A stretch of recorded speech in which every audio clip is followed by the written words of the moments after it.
My name is Allie Bain, and I am the owner of the Massage Business Mama.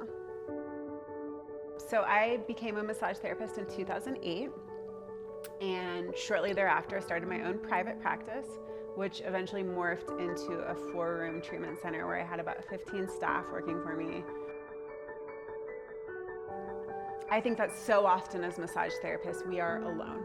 We are in buildings without people around us. We are at places late at night. We're in people's hotel rooms and potentially dangerous situations for us.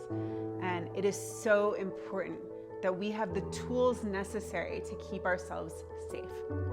So I teamed up with her to come in and do a self-defense workshop specifically geared towards my massage staff.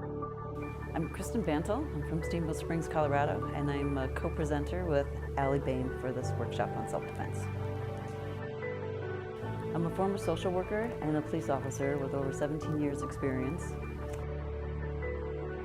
Hopefully people get some real skills that they can use. We'll work with muscle memory, how to teach these skills, distraction techniques, how to use skills that are efficient, they're research-based, they're evidence-based, and they work.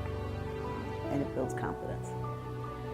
So my hope is that after experiencing this workshop, after going through this training, the therapists can walk away feeling really empowered that they know how to handle a situation, feel more comfortable speaking up, feel more comfortable trusting their intuition, feel more comfortable that they know how to respond to keep themselves safe.